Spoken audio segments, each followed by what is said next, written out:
Hey, it's Owen from Endor Audio here, and this week we're going to look at the incredibly rare Burns Baldwin Buzzaround fuzz box. It's a Germanium transistor fuzz box that's going for about 10 grand at the moment. We're going to check it out and see if it's worth that much and how it sounds. I'm going to have a play of it and play through some other common fuzzes, and we'll see what we like. But first, let's get into the history of the pedal. The Baldwin Company was a piano company from America, and the Burns Company was a guitar company from the UK. The Baldwin Company tried to buy Fender in about 1965, but were outbid at the time, and instead bought the Burns Company. It's a very rare pedal too. They think about 200 of them made, but no one's really sure, and it probably started in 1965 and stopped about 1968. I think this all adds to the air of mystery and the fetishism for the pedal, which has driven up prices.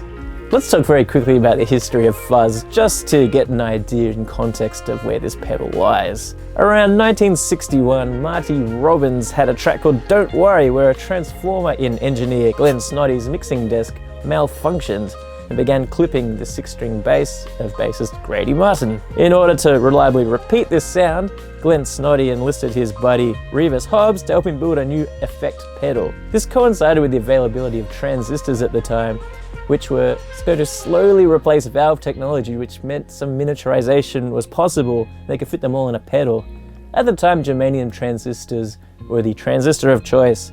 They were going to be replaced later by silicon transistors about the end of the 60s. But for some reason, people love the sound of germanium. I think it sounds pretty good. It has a different tone, although it's quite unreliable. In different temperatures, it'll sound different, and it's hard to manufacture transistors that across the board are exactly the same every time, whereas silicon is a bit more reliable. In 1962, Gibson took the design by Glenn Snoddy and Revis Hobbs and made their Maestro fuzz box, the FZ1 fuzz tone. This kind of lay dormant for years because no one was really sure what to do with it. They advertised it as making your guitar sound like horns or strings, but no one really wanted it until Keith Richards played it as a placeholder on their tune Satisfaction by the Rolling Stones.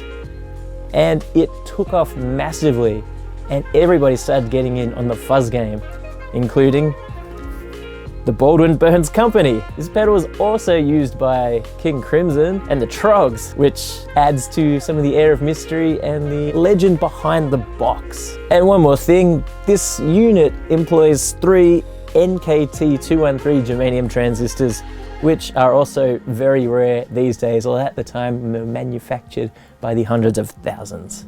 We'll play some comparisons and see. I'm going to start with a demonstration of the Baldwin Burns Buzzaround, and we'll have a little play with the different settings that they have. There's a balance setting, a timbre, and a sustain, and they're quite different to what you're used to on pedals these days. The balance is kind of the closest to a master volume, but it also changes the bias of the 3rd transistor, which changes the overall tone of the unit. The timbre is something of a tone control, but not quite. And the sustain is, I guess, more like what it says, sustain and saturation. I'll show you a demo of these settings in a few different positions, and I'll also show you how it sounds with the guitar volume knob rolled down for a little difference in tone. We're going to be running these directly into the high-Z input on our UA Apollo, so there's not an amp affecting the tone of these at all. Right, we have a Mosrite Fuzzrite copy, an Ash Bass Buzzrite, a Death by Audio Fuzz War, and finally, we have a Rich Fuzz by Ivan Richards. The Fuzz War and the Richards Fuzz are both more Big Muff based. They're both silicon transistor. Let's go for it and see how they all sound.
And there we have it, the Baldwin Burns Buzzaround. It looks super cool, it sounds fantastic, but is it worth 10 grand? I probably wouldn't pay that for it.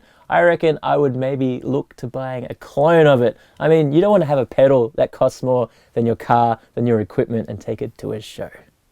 Thanks for tuning in, we'll see you next week.